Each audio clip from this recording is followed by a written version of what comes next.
अस्सलाम वालेकुम, नमस्कार, सत श्री अकाल एंड गुड इवनिंग। मैं हूं अर्जु काज़मी और आप हमेशा की तरह से देख रहे हैं भेजा फ्राई।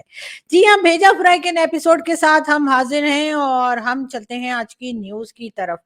सबसे पहले बात करेंगे जी हमारे प्राइम मिनिस्टर यानी कि शहबाज शरीफ साहब जो हैं वो भी अमेरिका गए हुए हैं। वो भी अमेरिका गए हुए से मेरा मतलब ये है कि बाकी तो कई लोग गए ही हैं और जाहिर है कि भारतीय प्राइम मिनिस्टर मोदी जी भी अमेरिका में मौजूद हैं और उनके बाद जो है कई हमारे भारतीय दोस्त कह रहे हैं भाई आपने बताया नहीं कि आपके प्राइम मिनिस्टर अमेरिका में क्या कर रहे हैं। जी हमारे प्राइम मिनिस्टर अमेरिका में वही कर रहे हैं जो पाकिस्तान में करते थे, मतलब कुछ नहीं। मेरा मतलब है समझ जाइए ना मैं क्या कहना चाह रही हूँ। मेरा मतलब है कि वो अभी तक उन्होंने अपने जो काम है वो बताए नहीं। मोदी जी की तरह थोड़ी है कि कभी जाकर जो है वो किसी से मिल रहे हैं, कभी जाके बांग्लादेश के प्राइम मिनिस्टर से बात हो रही है, तो कभी जाके फलस्तीन के जो प्राइम मिनिस्टर हैं उनसे बात कर रहे हैं, उनसे कह रहे हैं कि जी गजा में जो कुछ हो रहा है उसके ऊपर हम दर्दी जता रहे हैं।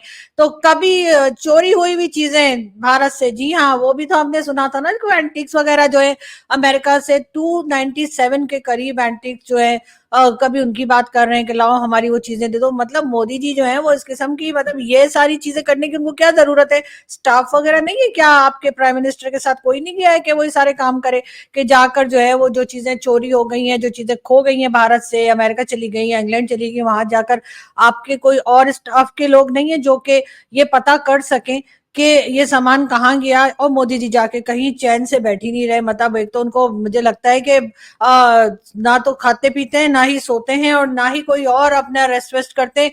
पूरा टाइम जो है कोई ना कोई एक्टिविटी आ रही होती है जी। जब देखो गूगल पे तो जी जो इंडियन प्राइम मिनिस्टर हैं वो कभी किसी से मिल लिए, कभी जो बाइडेन से मिल लिए, कभी जो बाइडेन उनसे मिल लिए, कभी वो गए और जैसे मैंने कहा कि फलस्तीन के जो प्राइम मिनिस्टर हैं कभी उनसे मुलाकात कर ली, कभी कुछ एक्टिविटी। तो जब कोई खाली टाइम मिला तो उसमें जाकर भारत से जो चीजें या एंटिक्स चोरी हुई है कभी उनकी खोज लगाने लग गए।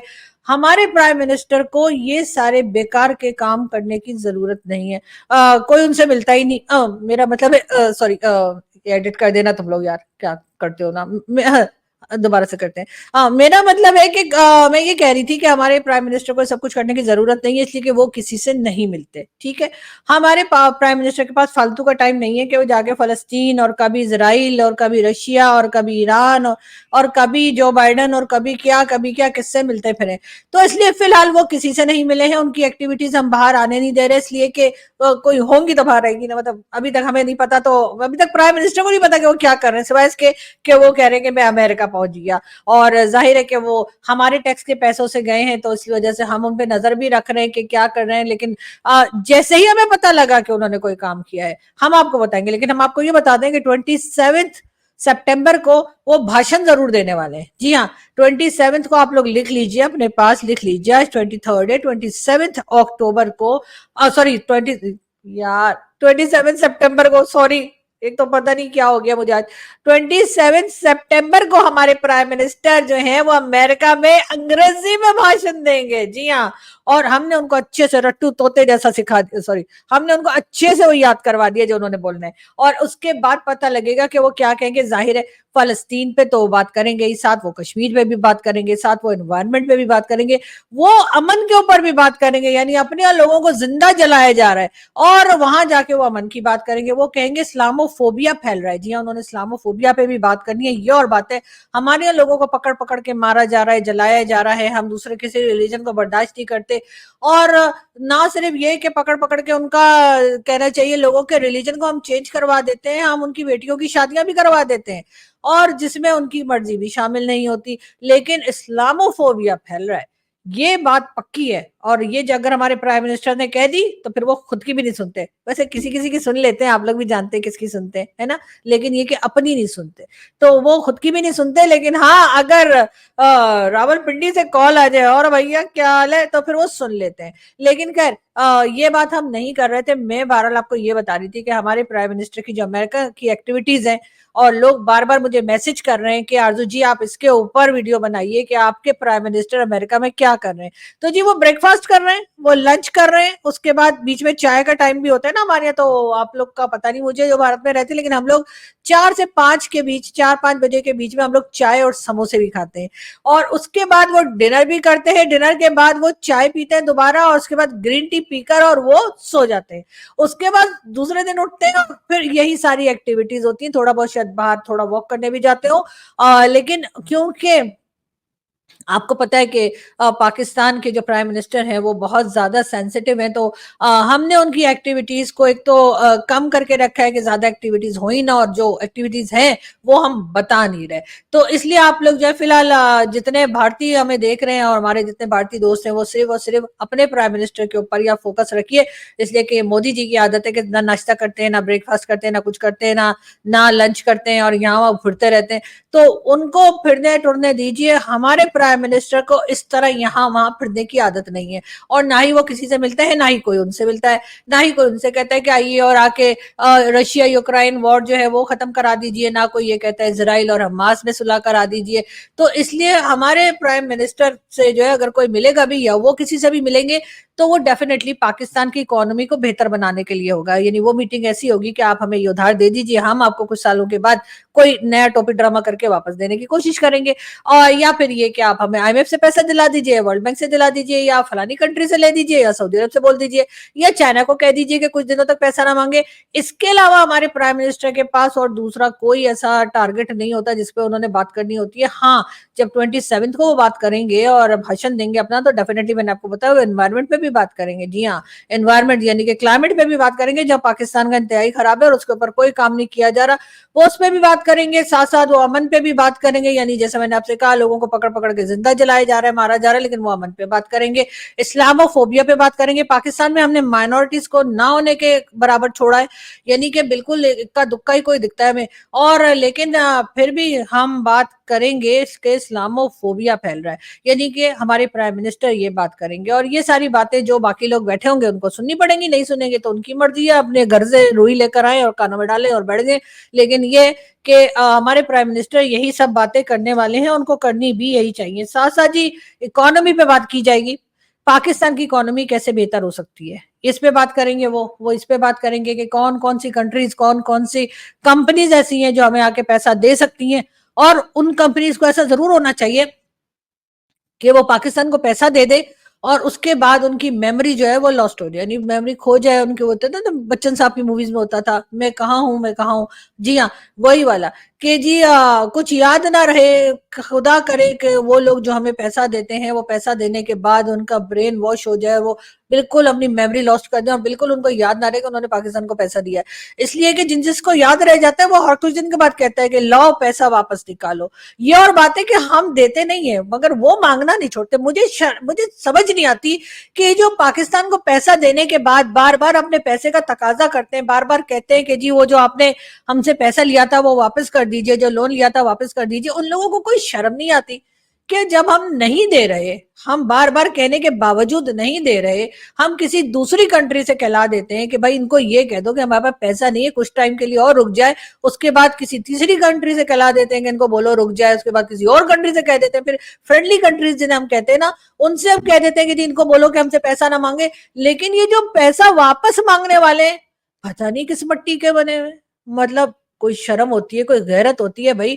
इंसान 2-4 बार अगर कोई आपका दिया हुआ पैसा वापस करने से इनकार कर दे तो आपको चाहिए कि आप चुप करके बैठ जाएं। खुद मेरे साथ ये हुआ, मेरे पैसे लोग खा गए, मैंने 2-4 बार मांगा, उन्होंने कहा नहीं देते, कर लो जो करना है, तो मैं चुप करके बैठ गई। मैंने कहा यार अब क्या किया जाए, जारे जब उनको शर्म नहीं है तो हम ही शर्म कर लें। लेकिन नहीं जी, ये जो पाकिस्तान से पैसा मांगने के लिए जो कंट्रीज उठकर आती हैं, चाहे वो चाइना हो, चाहे आईएमएफ हो, चाहे वर्ल्ड बैंक हो, चाहे सऊदी अरब हो। सऊदी अरब तो भाई इस्लामिक कंट्री है, फिर भी वो लिहाज नहीं करता। उसको थोड़ा सा तो सोचना चाहिए कि पाकिस्तान भी एक इस्लामिक कंट्री है, इस्लाम इस्लाम भाई भाई वाले ना। लेकिन नहीं, वो तो निकालते या अभी भी कड्डो, ओ वैसे कड्डो नहीं, कड्डो पंजाबी का वर्ड, ओ या हबीबी पैसा निकालो, ऐसा करके वो बोलते हैं और हमसे पैसा मांगते रहते हैं। उनको कई बार हमने उनको समझाने की कोशिश की है कि उनका और हमारा रिलीजन एक ही है, हम दोनों जो है वो मुस्लिम उम्मा है और इस्लामिक, और सब समझाने की कोशिश की, लेकिन नहीं, उनको कुछ समझ नहीं आती।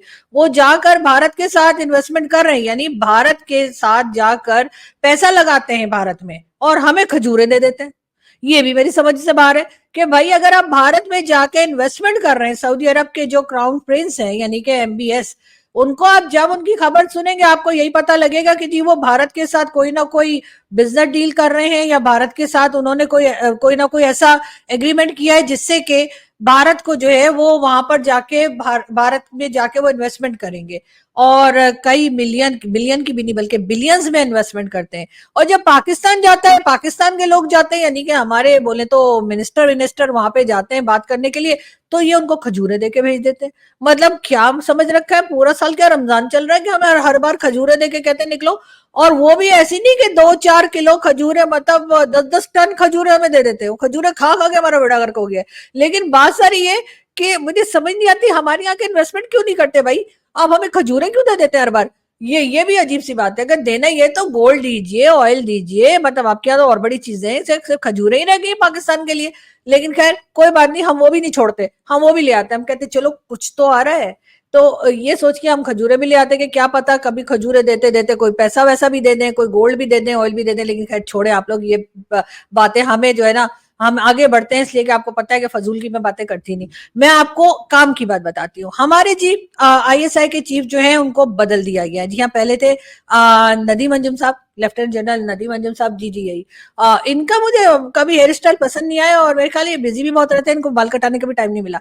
तो मुझे लगता है इस वजह से इनको हटा के और अब जी ले आए हैं लेफ्टिनेंट जनरल आसिम मलिक साहब। एक और आसिम, एक आसिम पहले हमारे पास थे आर्मी चीफ, है ना, आसिम मुनीर, और अब एक और आ गए, ये भी आसिम। मुझे लगता है ऐसा ऐसा करके फौज में हर तरफ जो है ना, एजेंसीज में हर तरफ से आसिम नाम के लोग रह जाएंगे, बाकी सबको कहेंगे जाओ जाके मटर छिलो।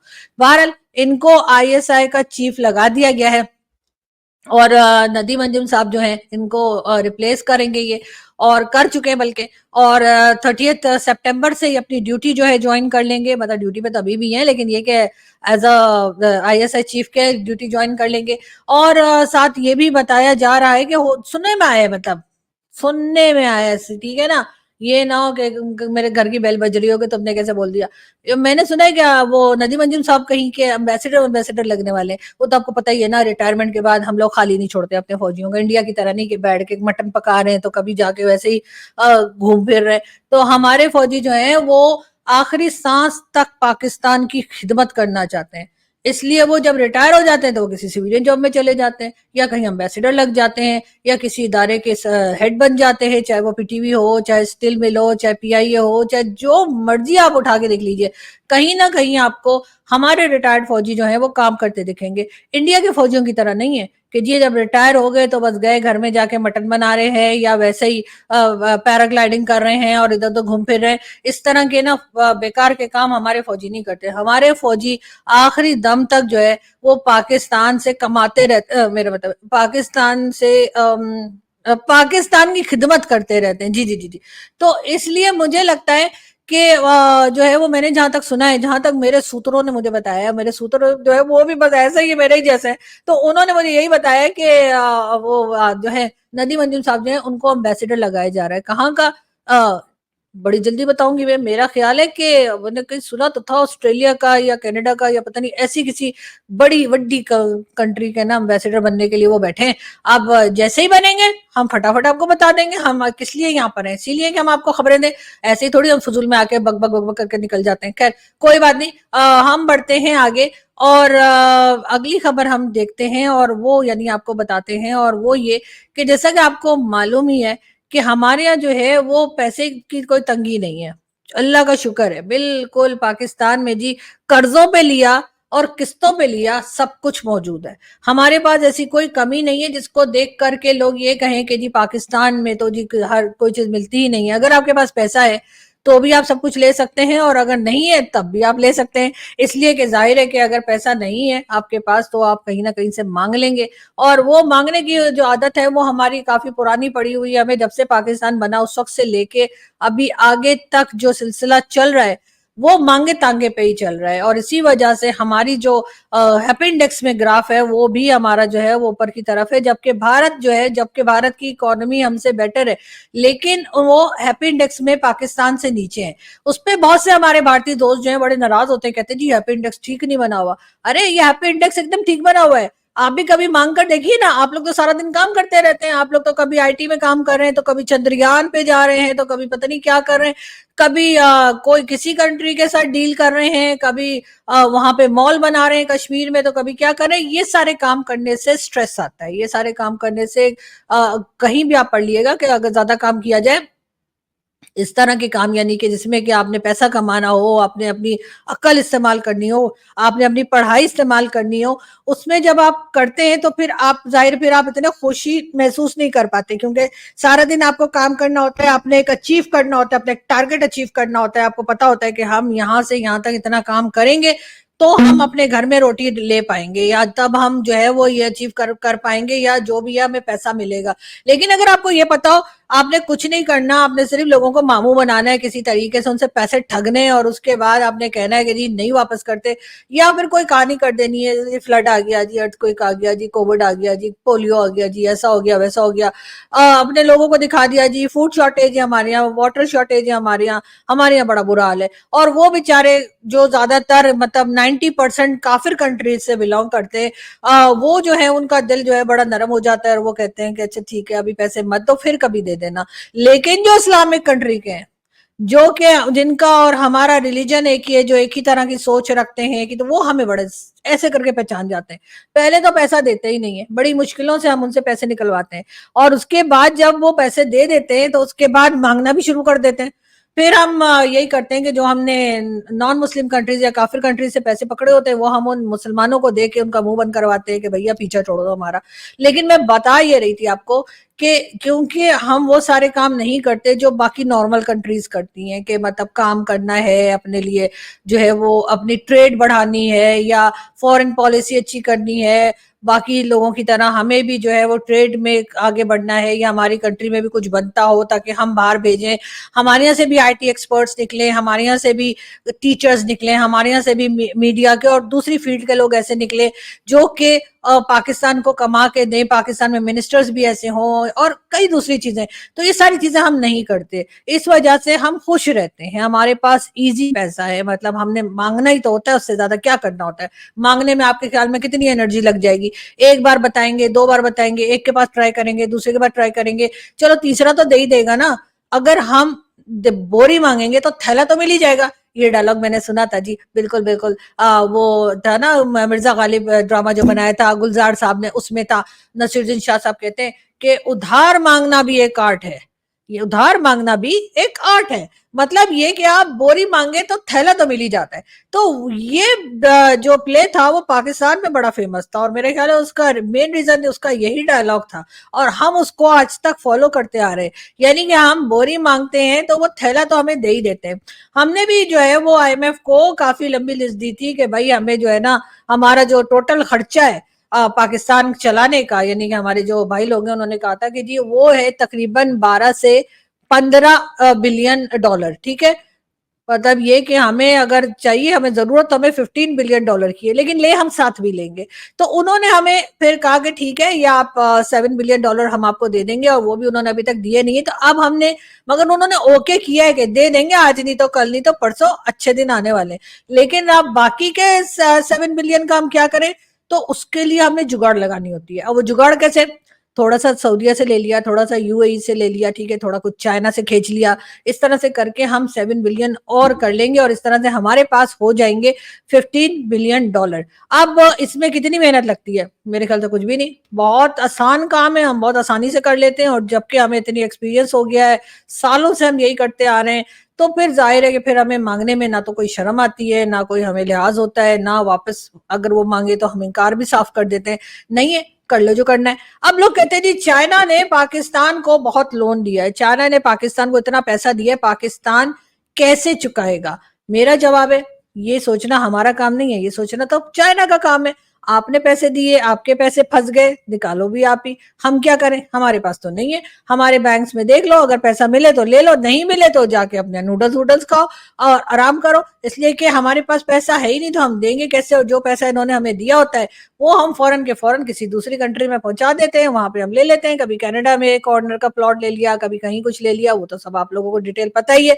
तो जी यही सिलसिला चल रहा है और इसी वजह से हम हैप्पी इंडेक्स में पाकिस्तान जो है वो भारत से ऊपर है, और भारत जो है वो काम कर करके उनके लोगों का जो है वो इतना तेल निकाल दिया मोदी जी ने कि वो कुछ भी है, लेकिन हैप्पी इंडेक्स में पाकिस्तान से नीचे है।